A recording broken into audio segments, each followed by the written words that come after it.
I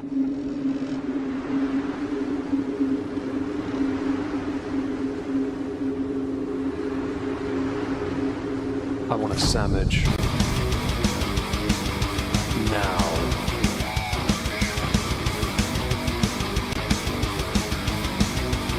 Oh, sandwich wench. Yo, wench. Sandwich. Now. I'm going to need a sandwich. A sandwich. I'm going to need a sandwich. Sandwich. I'm going to need a sandwich. A sandwich. A sandwich. A sandwich. I'm going to need a sandwich. Sandwich. I'm going to need a sandwich. A sandwich. A sandwich. Oh, sandwich wench. I want a sandwich.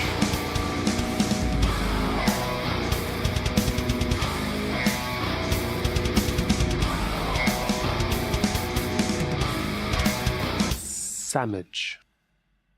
Hello everyone, welcome back to another political recap stream here on the Moisky Live channel. We're a bit early today for those in the United Kingdom. Hi. Yes, daylight savings happened here. It did not happen in America though, yet. Joining me to talk about some politics stuff, if we can find anything, is Trups. Say hi, Trups. That is obnoxious. I love it. I'm alright, how are you? Yeah? How you been this week? No? No?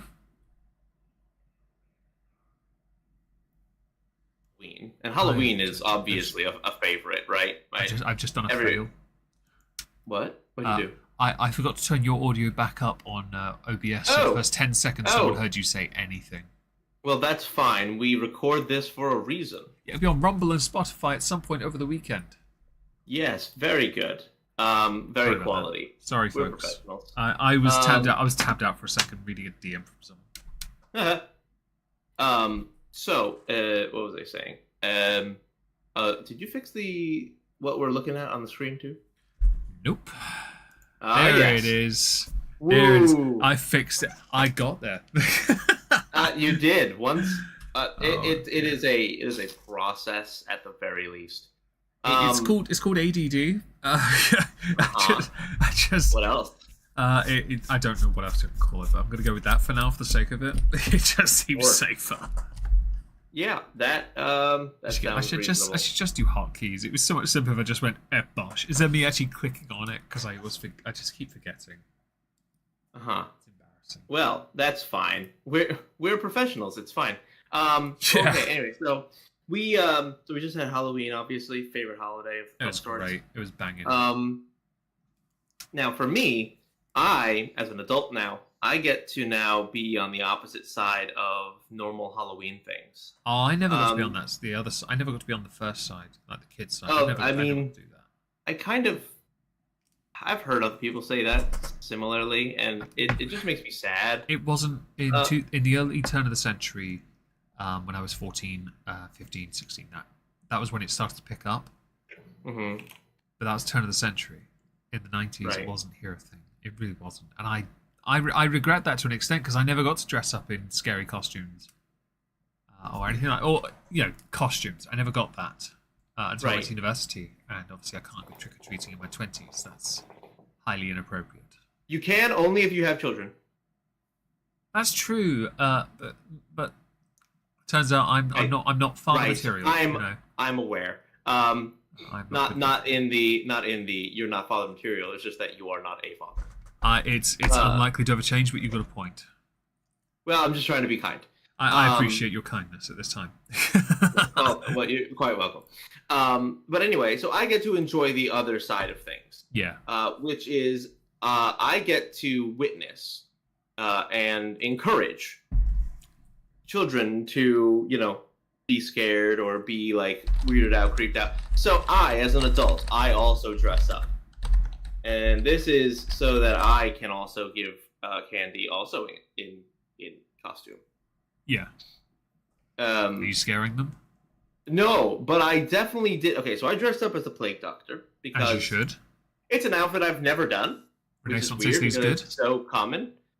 Um, Italy did it and I right. had, well, yes, of course, but I left something out of the car, so I needed to go outside and get it. But I didn't feel like taking the whole costume off to go outside. It was fine. It was dark or whatever. So I grabbed this light that I have. It's a skull. I And thought it I was a walk lantern. outside. No. It was literally just a glowing skull. So I walk out, hunched over slightly, walk Yeah. into my car, Yeah. and I turning my head every now and again because I also can't see very good. Yeah. And I see the other kids walking by, and I'm just like creepy walking along. Opens up car, reaches in, grabs stuff, closes car, locks car. Yeah. Looks back at kids walking by with skull as lantern, and then I walk right on back. And I just hope somebody saw that and was just like, "What just happened?" This is a totally normal day. And I like in the chat there, you've got someone called the Plagued Doctor saying hi Yes, to us. I just saw that myself, and I was thrilled. I'm glad you were. I missed out on all the trick-or-treaters, to be honest, because I had work in the afternoon. I wasn't around. And they look cool. My nieces got to go trick-or-treating. I don't think they've done it before, so I was very happy for them. I don't know if they actually got to have the swag they got, but I was very happy they got to experience this. It was nice also because a lot of the houses around here are newer, younger families. And so they're making an effort for the kids. They're putting all these decorations outside.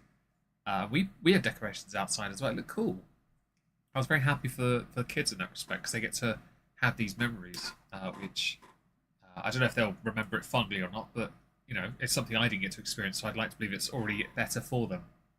Now, what is a shame is that the sheer amount of just people who go out and trick or treat is a lot lower than I remember.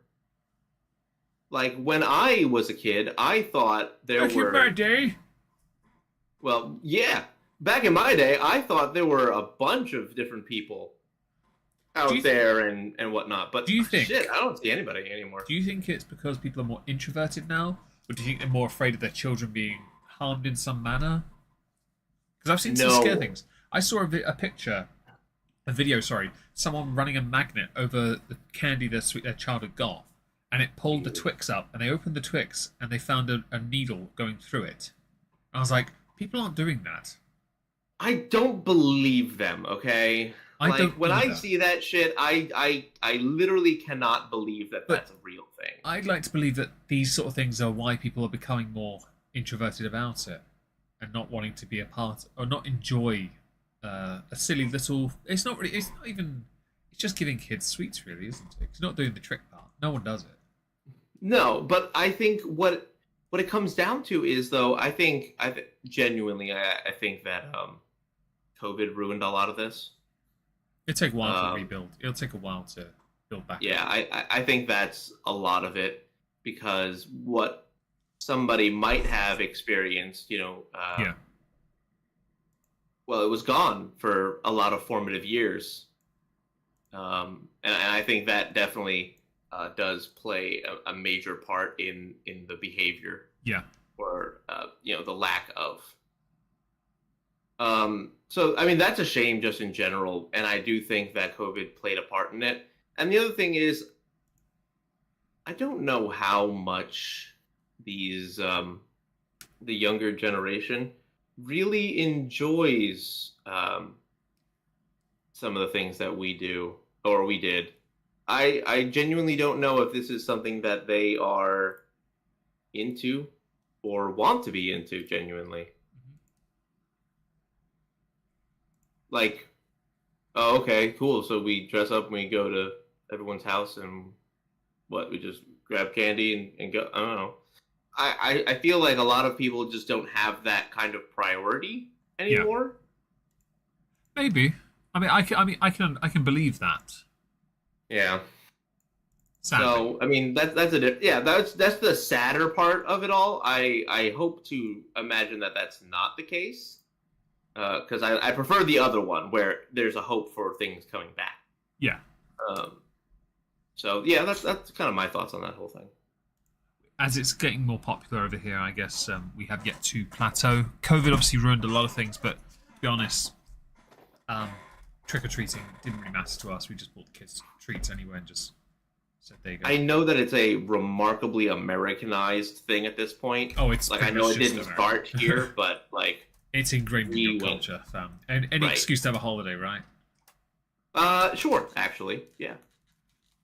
I get told about some of yours, and I don't want to roll my eyes. I'm just jealous you have as many as you do. I guess it makes sense, since a lot of your people who have jobs don't actually have holidays. What? No. What do you mean? Yes. I saw a video earlier on Twitter. Somebody who had a student loan, they paid $120,000 on this loan, and they still owed 76. And they were absolutely freaking out that for 10 years they've been paying this, and for 10 years they had paid several times more than what the original thing was. And I just wanted to ask a question about this, because clearly student loans in your country are done very differently. Over here, they're nowhere near as predatory. Like, that is clearly quite predatory to get young people who don't understand these loan systems to then accept a very high interest rate. Is that oh, hang on, there was a question, I've already lost it. In the video anyway, so she was really upset and freaked out by it. Is this quite common that you don't get, I mean, so we teach some economics, but would it not be wise to teach economics in your system so people don't get hit by those kind of systems? It would if our system was intended for people to not get hit by it. So I was waiting for you to say it. I figured that would be where you'd go. Because that sounds about right. I think that we have created a system that wants people to fall into debt. Yeah. Now that may be very pessimistic, or sounds right. Negative. But I genuinely do think that we've created a system that has essentially kind of broken our broken what we've already put in place, and it definitely stops whatever individual wants to avoid falling into the pitfalls of debt. A lot of our systems actually thrive when you fail. So I hate it. Don't get me wrong. American dream, everyone. That's the American dream. Well, I mean, there's no good answer to it, unfortunately. No, it was a curiosity, because I'd seen the video earlier today, and I just sort of sat back and thought, this is very interesting. I mean, I'd seen other things about AR-15s, because that again is cropping up as a debate. And I obviously not going to be drawn in on that, but it was just, to me, because I hear about your Medicare system and your insurance companies on that as well, and it always seems so predatory.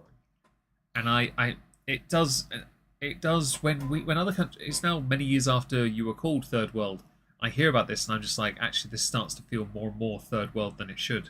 And I don't think the student loan one especially, that is horrendous.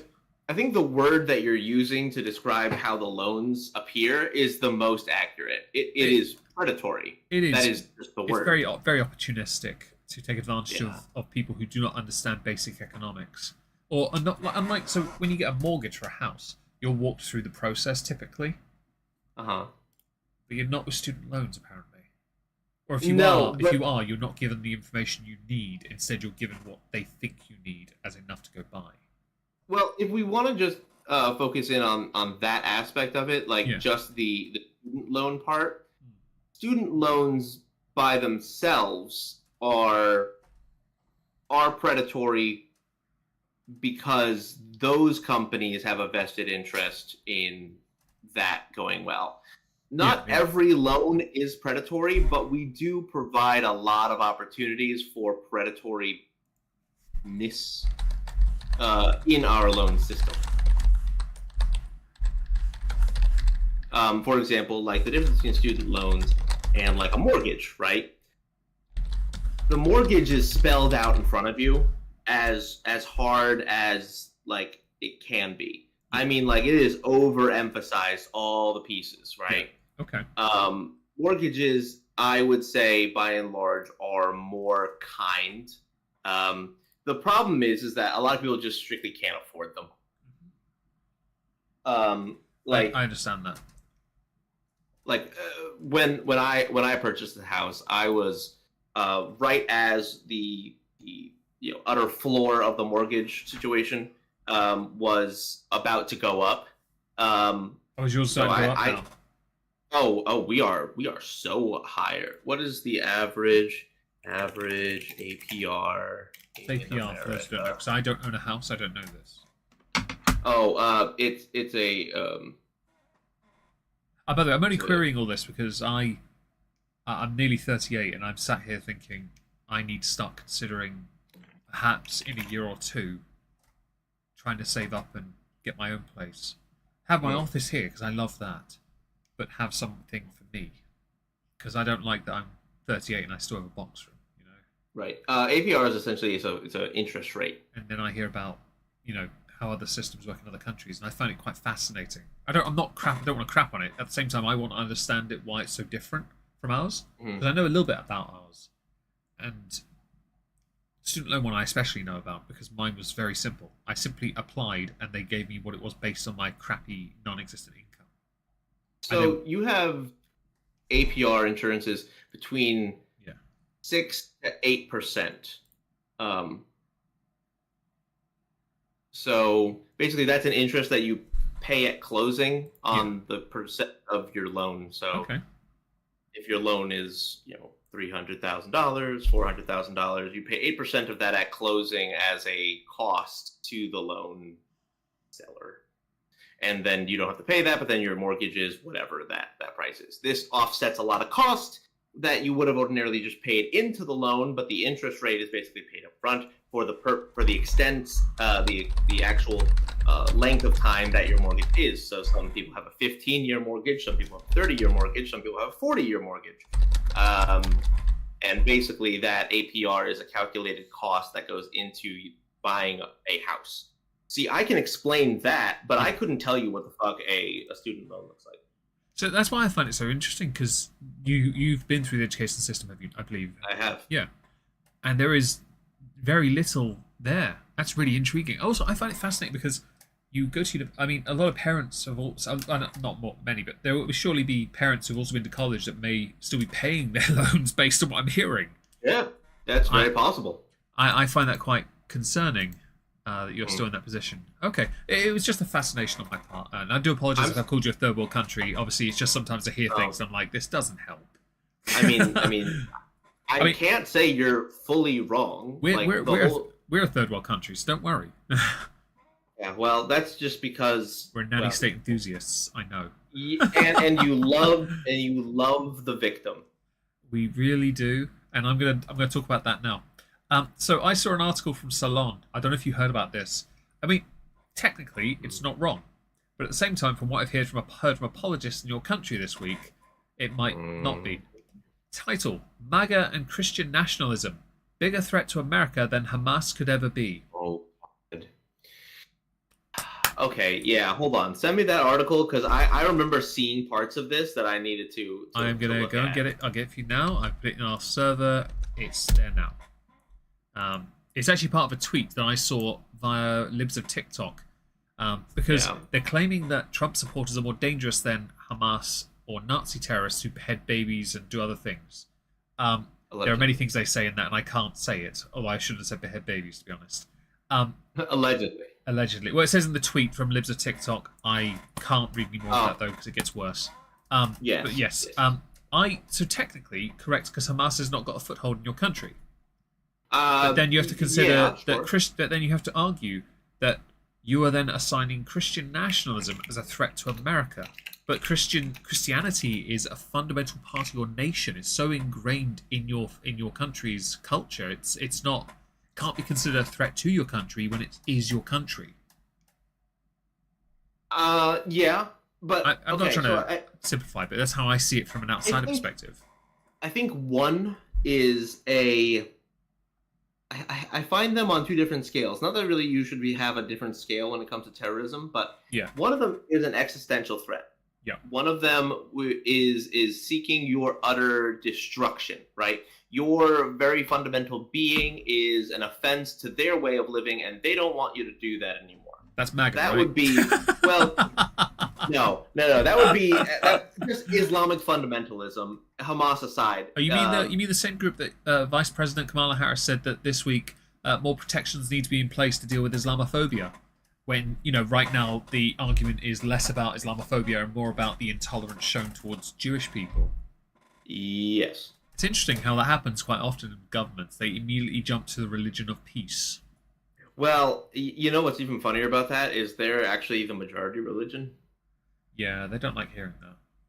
Like if you break it down by like religions across the world, like you have like Islam and Christianity at the top. Islam is actually more. Then there's Jews who are 0.02% of the world's population. But they're the problem, apparently, according to many protesters. And tearing down all those kidnap pictures and flags supporting Israel. Oh my God! There's I have to get back to the poster thing in a little bit because there was some crazy shit that I was watching earlier. But so one of them poses an existential threat to like the very existence of your country and your way of life. Fundamentally, is the people who are fanatics on most religions, honestly, usually do not appreciate Western values, but we're going to use Islam in this case because, wow, we've done it for like, the last 30 years? More, actually. 30 to 40 years.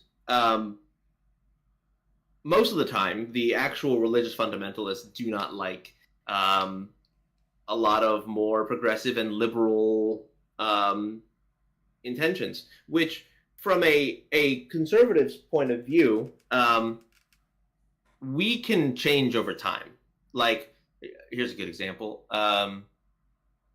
The conservative opinion, in terms of like the base, not politicians, on the use of recreational marijuana has changed substantially over the years. Whereas in the 80s and 90s, you had individuals, parents, conservatives, who thought that was the devil's lettuce, and or actually D&D is another good example. But these things would send you to hell, all that kind of stuff. Oh, the devil, yes. Stayed away from it immediately. That has changed culturally. Just in general, people grew up with it and said, "Look, that's not a thing. We don't. It's not as big of an issue." Politicians don't agree with this, but a lot of the base do. That's one example. D&D being another one, where it's going to sit devil worship. Not really, but okay. Pokemon also devil worship. Sure, okay. Oh man, I love playing Pokemon. Don't do me with that. By the way, I put my Switch friend code on our server earlier. Yes, I did see it. I just haven't turned on my Switch in a week. Don't forget to, if your wife has it as well, to add me as well. Oh, I will. Yes, that's a good point. But versus things like MAGA or Christian nationalism, which Christian nationalism is trying to steer back to things like I just described. It's basically more of the politicians' way of life that they no longer see as a portion of American lifestyle, that they would like to have back. Yeah. Versus, and then the MAGA movement, which is actually more of a like a callback to almost founding fathers ish. Yeah. Except a bit without the without the religion that played a massive part, and the slavery.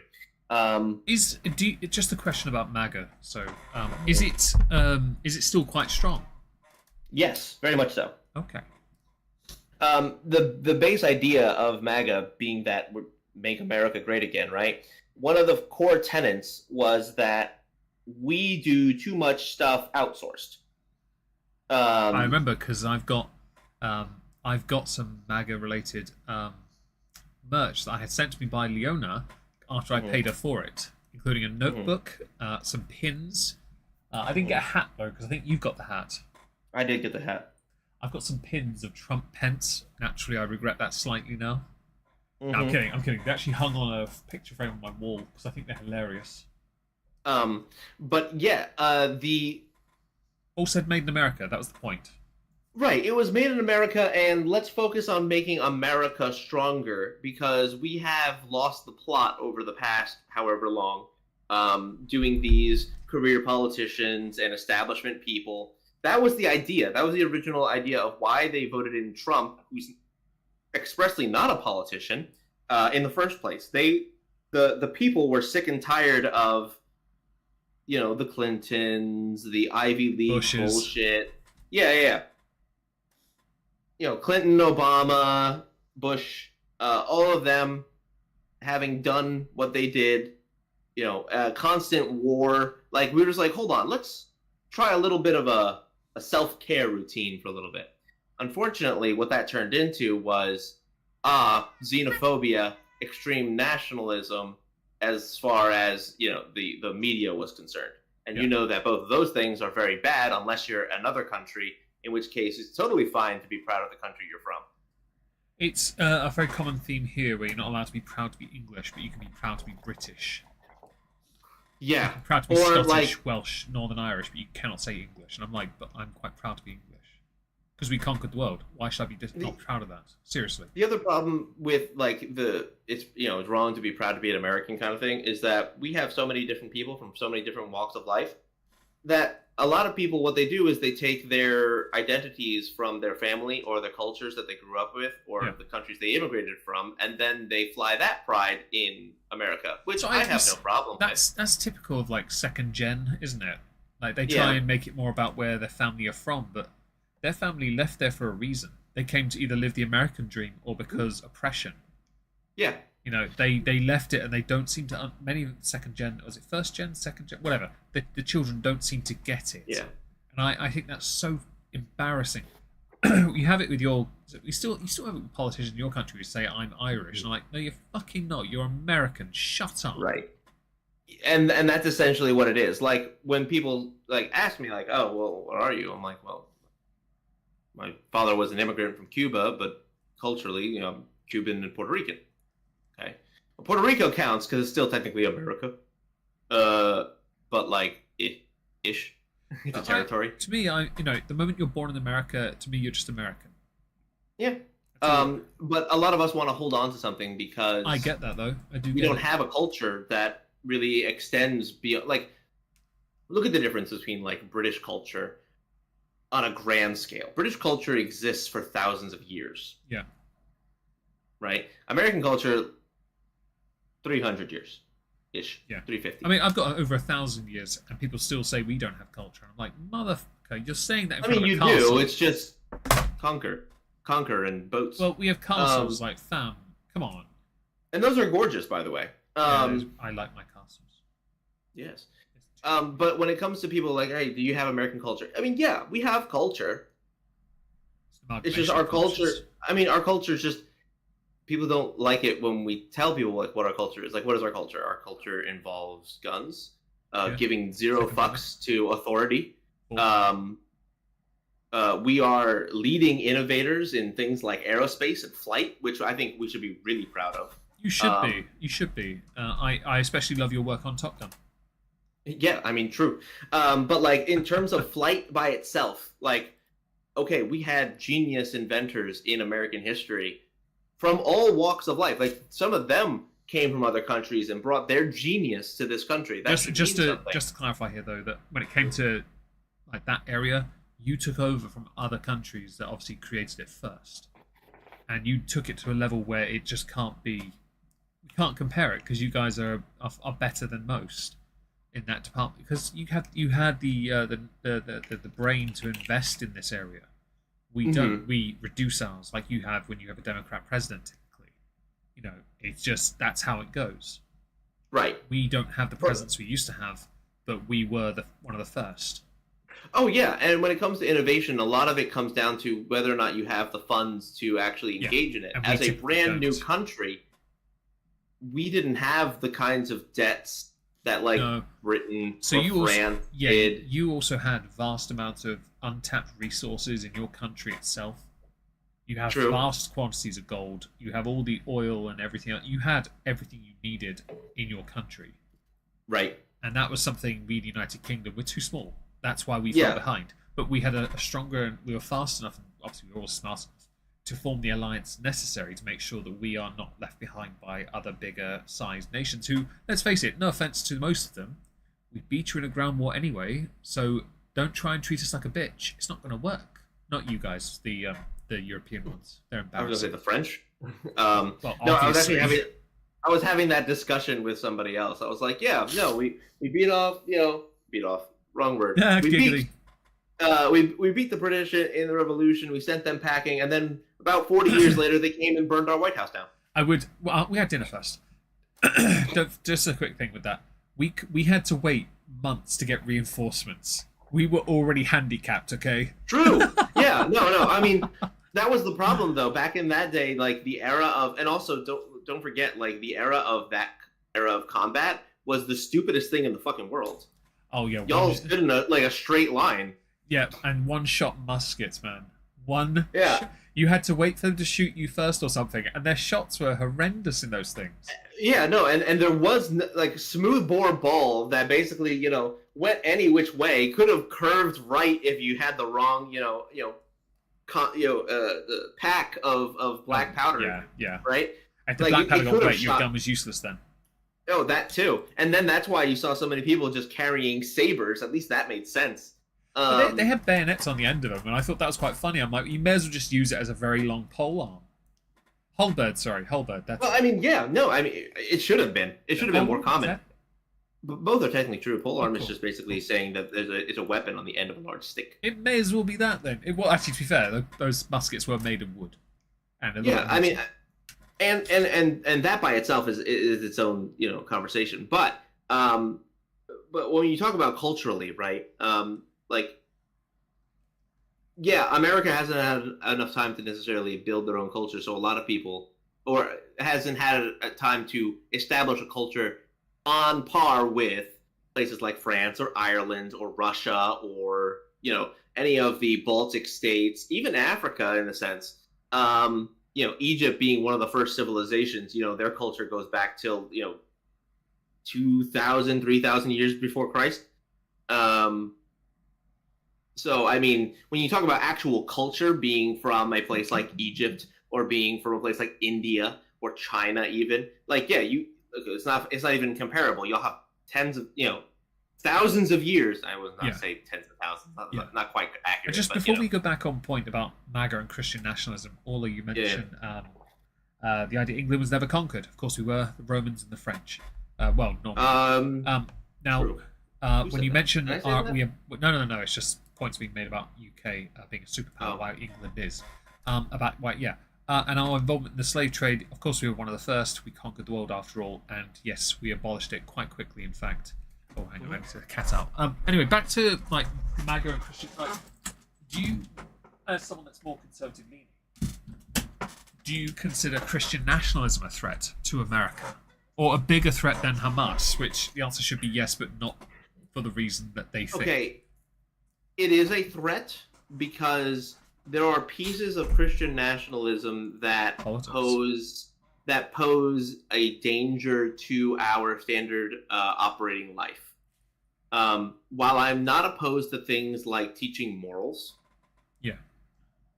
like if our legal system, right, is based in Christian morals. You see it happening in politics. Fine. A lot of the Christian groups back certain politicians, and they will lean on them to do certain things, and that does influence your politics a bit as well, which is not ideal. It does. But yeah, the difference being that I'm okay with our morals and our laws being rooted in Christian beliefs. However, caveat, not Christian law. Okay? Oh, there has to be a separation of church and state, I believe. There's a word for that. Right. And that's where the Christian nationalism part really loses it, because the freedom to say, nah, I'm not a Christian, I don't abide by your beliefs, is the same freedom that one should have to say, I am Christian, these are my beliefs. Right? It is the same freedom. if there was that freedom in place, I would argue at this point you would have had at least one person in office that would say, "Yeah, I'm not a God-fearing American." As in, every president always has to declare their allegiance, to the church in some manner, and I find that to be quite and disingenuous. also they have to swear on a Bible, but they don't have to. They can swear on any holy book, but they have to swear on a holy book. Yeah, I kind of disagree with the idea of that. I don't think it's. I think it meant to be a separation of church and state, and that is one massive gesture of not separation. It is true, and also if you imagine they have the same condition when you testify in court. In this country, we actually have two versions. One is based on faith, and one is based on not faith. I don't know if we have a not faith version. I imagine we do, but it's so uncommon that I've never. I only know it because I only once in my life had to go into court as a witness to a car crash, and they said, "Do you believe in God?" And I'm like, "Believe in what?" And I'm like, okay, you want this one instead? Oh, there you are. All right. Yeah. I lost you there for a second. Yeah. Oh, what? You lost me? Yeah. All right. Yeah. Okay. Carrying on. But okay, so no, I don't think that Christian nationalism so the white nationalism part is a different story because very different. White nationalism is we'll call it a destructive force, whereas you could argue that Christian nationalism is a creative force. Yeah. One seeks to change things so that one would grow more. Based on the situation in our country, white nationalism would end up being a destructive force where it would be more about removal than it is generation. Oh, that really? Makes sense? Yeah, I get you. So. I get you. Because, I mean, we'll just talk about the amount of, mixed couples that exist. I mean, white nationalism would say that would be abhorrent. And I fundamentally don't agree. And actually, I believe that mixed children end up actually looking very, very good for some reason. I don't know if you've ever noticed, but a lot of mixed children end up coming out like. I have no feelings on this matter because I don't care about kids. Well, they grow up. I'm kidding. I'm just saying. Right, I'm just saying that I've noticed. Yes, you're absolutely right. There is definitely a genetic advantage. Though the disadvantages seem to be mitigated, and I think that's fantastic. Mm-hmm. I don't really care about the race of individuals. I think that might be my reason for the indifference in this one. But you have a point with the impact of white nationalism, for example. I feel like in my head I look great. That's fair, 100% fair. But yeah, no. The white nationalism thing, because you could actually argue that from a British point of view too. In our country, at least, we are so full of immigrants or people from different places. Not just South America or the islands, but even we'll just use like Southern Italy. They're darker skinned. Mm-hmm. Indians. Anyone from the Middle East, they have a more Mediterranean skin tone, which is that a slightly off color of like a off colored mix of brown and pale white, right? It's a much more muted, almost constantly looks like a tan. It's environmental, isn't it? Well, I think so, but I noticed that, especially if you look at like native Greeks who have been there for a long time. Like, despite what we saw with Alexander the Great in a lot of images, he was not nearly as pasty as a lot of pictures make him look to be. So anyway, Puritanism in terms of racial purity is kind of fucked no matter where you are. And because we have a white nationalist movement somewhere in our country, it's something that we need to avoid. Is there a way to avoid it though? No, because there's not really a way to be like, you're a white nationalist, you may no longer have the freedoms or the rights that this country has blessed you with, or God has blessed you with in the case of like what our original Constitution says. it's not very fair to do that. What we'd have to do is we would have to just present better ideas. Which, for example, makes kids look better. That's fair. I again, I'm not as intrigued by the race thing. I often find in my town there are a number of interesting couples I see showing little to no affection, which always fascinates me. It's quite common in my generation and newer that you don't see that at all anymore, which I actually prefer. But with certain types of white girl, they always look a certain way or try and look like something else to be with certain other different groupings of people. I find that that's fast. These ones look like chavs and trash, and it's hilarious because they make such a too try-hardy, and I'm like, but. And I know exactly what you mean because they try too hard. Like, come on. In our country, what it ends up looking like is platinum blonde. Like, yeah. So if anybody here in the chat has or on Spotify has been to college, you know what a sorority person looks like.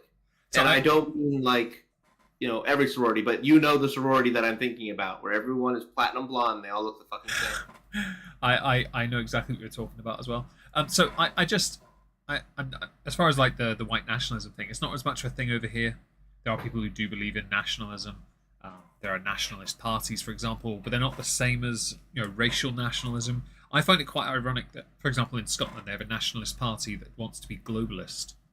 So your name is literally nationalist. Scottish Nationalist Party. No, yeah. I'm trying to comprehend how the fuck that works. They want to rejoin the EU, don't they? Oh, yeah. They want to be. Right. They want to be globalist. That's what they want to be. But I'm like, your name is literally nationalist. In this country, when there was the British Nationalist Party, they were considered racist, and they did espouse some rather racist ideas. But this is different, right? And why is NASCAR so boring? That is racist, Michael. You should be ashamed of yourself. Why? But I take no real issue with. I've never had with mixed race couples. I've mentioned this before. The first ever relationship I ever had in my life, and it took many years before someone told me, was with a girl who was a different race to myself. Mm-hmm. And I never realized until much later, when I was in college at the age of 20, someone said, "Yeah, you were dating a," and then they said they said the N-word, and I was like, "Oh." I was like, never occurred to me, and I thought, but I wasn't dating her because of a race. I was dating her because we were happy together. Right? That was now this kind of racial stuff happens the other direction too. Oh, she actually did get comments from family who said something. Oh, I'm sure. But then she did. Neither of us. The only reason we aren't together now is because my family, they did the most selfish thing they could have done and moved so my stepdad could avoid paying child support.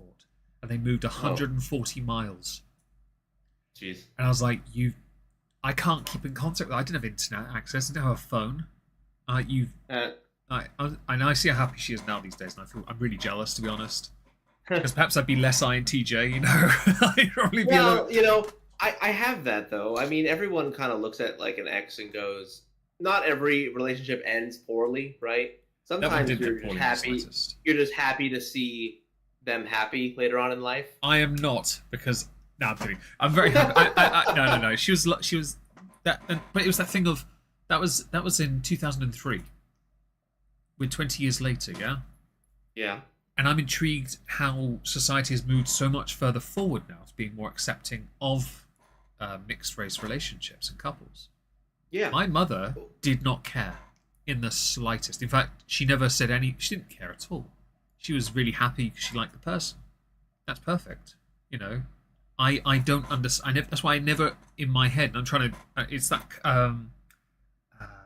idea of color blindness, right? Yeah. But it was a legit color blindness because it was something that never occurred to me. But also could be my social lacking at that point. Like my interpersonal skills were about as useful as a wet paper bag to carry a ton of shopping. I just didn't. I was not socially aware, unlike her, which perhaps why we worked so well. Honestly, and that's one of the benefits of kind of being a bit more on the younger side, I think. Yeah. Because we have the opportunities to almost kind of just like look away from all the BS. Because we weren't inundated or brought up with that kind of, I don't want to use the B word as bigotry, but like it is a bit, No, it's right? aspects of it. I get you. We're not using it as a buzzword. We're using it to explain a point.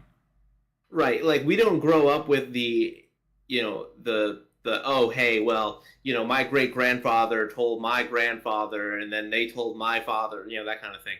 Like we didn't grow up with that because over time that eventually goes a bit down as cultures will change. Yeah. And that's part of the good part of multiple generations. But what then is the responsibility of that person is to then make sure that we don't continue to allow for those behaviors to stand out in a way that appears appealing to the newer generation. So when it comes to things like white nationalism or Christian fundamentalism, you have to kind of look at it and go, yeah, these people have these ideas. These are the merits of those ideas. Here are the downsides of those ideas. And then it is up to you to impress upon your children and those that you are a mentor towards to then express a different way of life and make the bad way of life not untenable but unappealing. Yeah. And it's a great opportunity to say things, especially in your case. Not saying that you are a bad person or anything like that, but like we'll use that example. If you had kids, be like, well, look, I had a happy relationship with this person. They were a different race than I was. It wasn't a bad thing. We actually were very happy together. Isn't that a good thing? Yeah, happiness is good. Good, awesome. That's what you do for like the simplest of explanations, and then of course that gets into a lot more delving into deep things as they get older. Difference. That works. I don't know why we went on, I apologize for going on this tangent for so long, but like it actually. I don't think you're an apology. It's a fascinating subject, especially because it's a segue. I agree, but it ties into the concept of threats to America. Because this is what intrigues me about the article is it's far right MAGA theocrats most dangerous threat to America in the article. On Twitter, it's white nationalists and Christian nationalists and I'm just my issue is this comes from the position of these are just wrong for America, but because they're not MAGA, but the Christian part is so fundamental to your country, how do you even remove that? Because it's ingrained in your politics. The politicians aren't going to remove it, are they? No, and they will be the ones to actually like fight you over it too. They will be the ones to actually cause the division.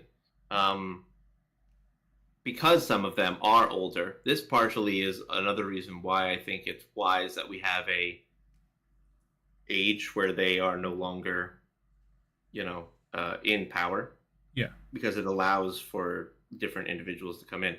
But the problem is that we also have a system that kind of works against this in that society, cultural things, they have a very strong ability to change individuals' opinions in like children, and this is a problem because some of the more culturally relevant icons are insane and have terrible ideas. Hassan is a great example. I've seen him recently getting called out by Ethan Klein, who they used to do a show together, didn't they? And I think so. Concerning, and it's what's torn people apart right now has led to many claims that the woke bubble, and I hate saying that term, is bursting now because of the divide between Hamas and Israel in the debate. The fascinating thing now is, I have mentioned that Labour were a damn guaranteed to win next year. Yeah, but right now they're having a minor issue because Keir Starmer has to publicly be seen backing Israel. However, a lot of his party do not agree with that. And it's causing a rather interesting friction. So It's not escalated much, but I want to see more to see how they work this out. See if they can work it out. So I'm having a really, really like hard time right now with the Israel thing, and I'm gonna try and phrase this as best as I can. Yeah. I do not like the ways that Israel, with kind of wanton disregard for human safety, Yep. hits a lot of locations. Like, for example, they hit an area in southern Gaza, a residential complex. They also struck an ambulance. Their argument was that the ambulance was actually being used by Hamas because one of the hospitals in northern Gaza is actually an entry point for their metro underneath the tunnels underneath Gaza City. It's a really hard thing to argue because we don't know enough. Okay. If I take Israel's word for it, then I have to accept that civilian casualties at the number that we are currently seeing is acceptable for a late game, kind of, playing out for the later victories. I have a hard time fully backing that because of just the innate disgust that one would have for seeing civilians die. Just the same disgust as I had when it was, Israelis getting killed. It's the same kind of distrust and disappointment that one would feel given those pieces of information. So when I say that I'm having issues with that situation, it is because I see what they are saying in their media, and I see what the other side is saying in their media, and I don't have a understanding like they do to be able to say yes or no, one person's lying and the other one's not. Likely it's somewhere in the middle. But I have to basically look at this and go, all right, like, yes, some of this is fine, but a lot of this is not fine. I've kind of made it a point to avoid as much of this as possible because it's you cannot call out something, you can't call out both really actually, or call out the ideological aspect of it, especially the aggression shown and the willingness to cause so much harm does in me cause a lot of discomfort because I'm not comfortable with willingly harming others as collateral and acceptable. I've always believed in a proportionate response, not wanton destruction, annihilation. Right. But I do understand that in that area of the world, some believe that that is the only solution to root out the problem. And at this present moment, the group in question are screwed. They really are. They're not going to win against what is being about to be thrown at them. And I don't like that in the process too many innocents are being harmed. But we can't... In this country, if you call that out, you are called anti-Semitic.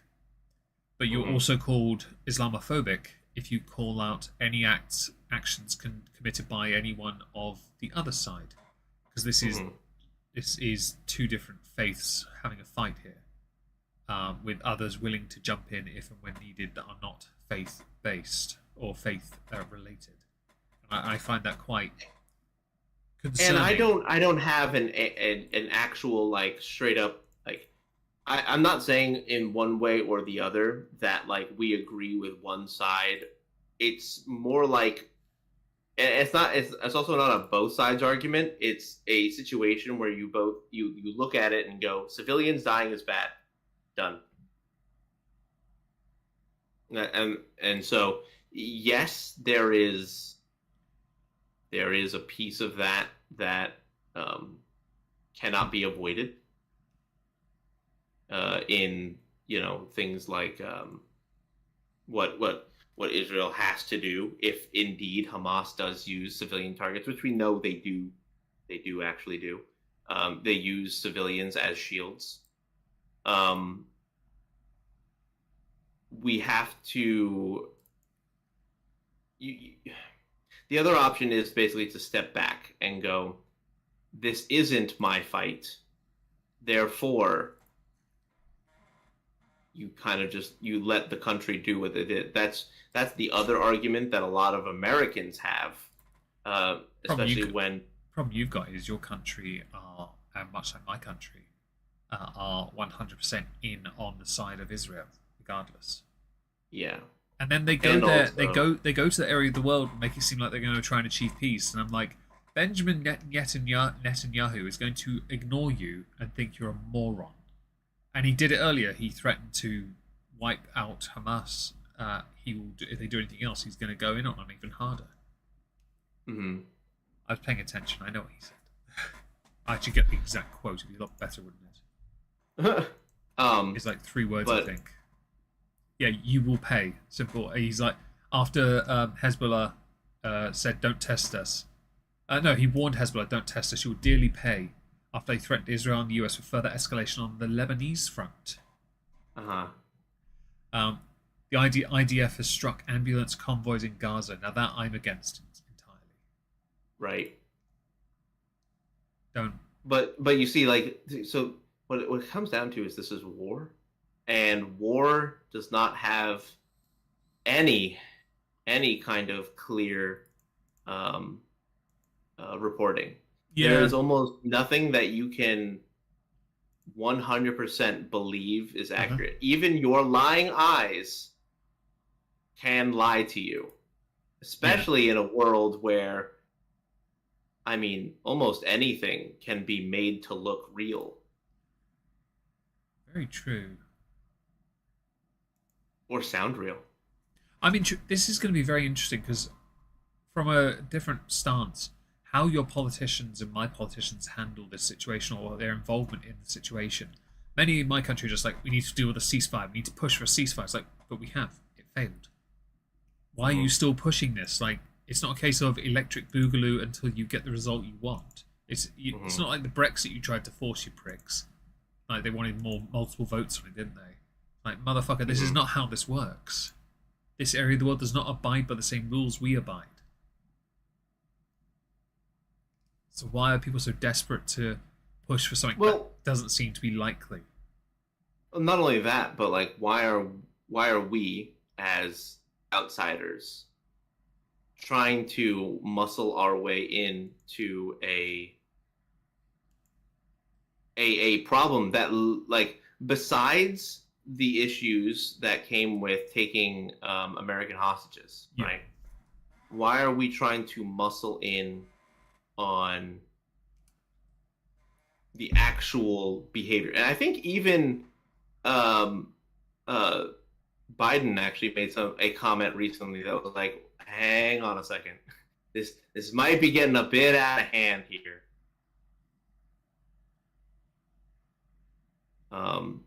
He's getting a fair amount of flack as well, though, isn't he, for supporting Israel from his own party? Yes, but like he's getting flack for a lot of reasons. He's getting flack because supporting Israel, but also because of the 100 million that he wanted to send to Gaza. Oh dear. Right. Like, okay, strictly speaking, gave it to the people of Gaza. Great.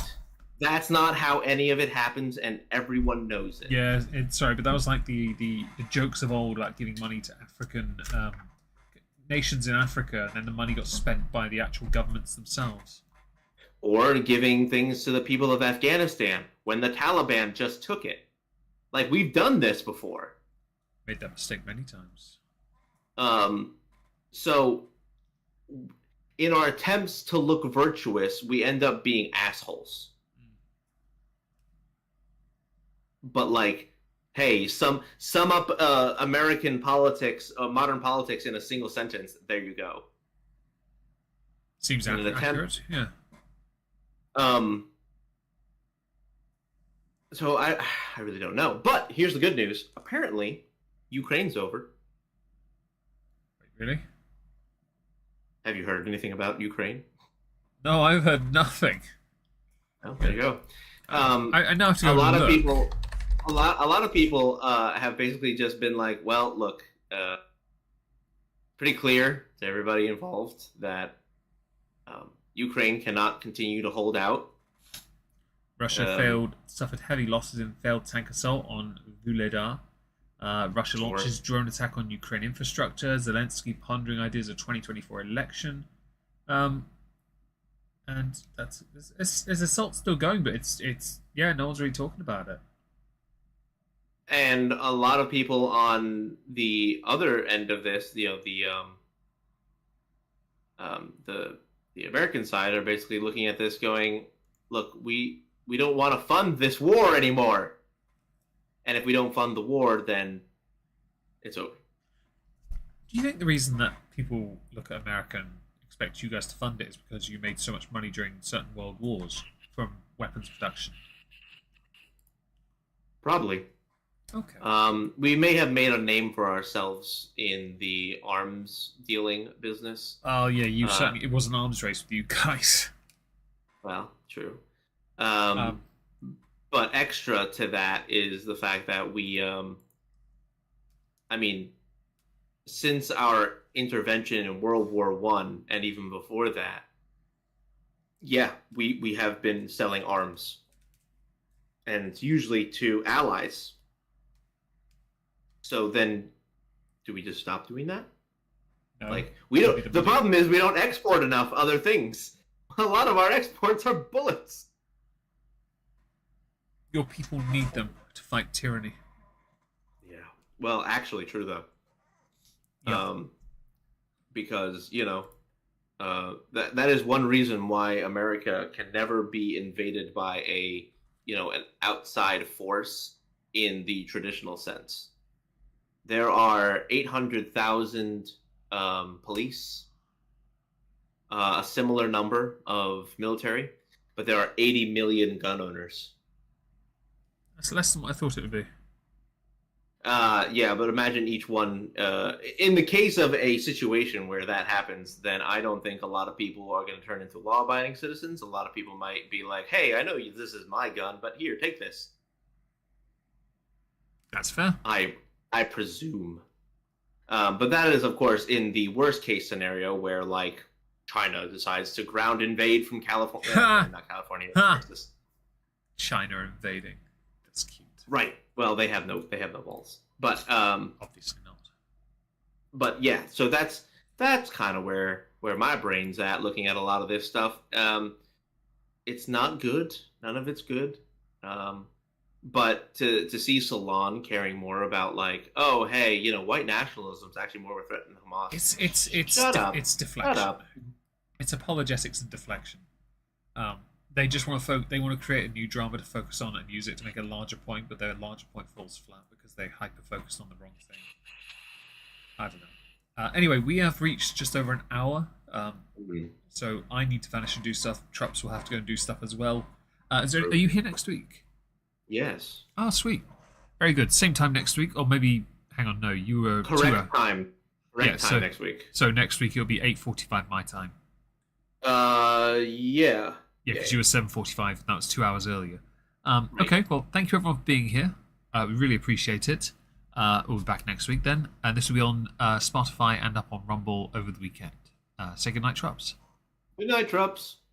Good night, Trups.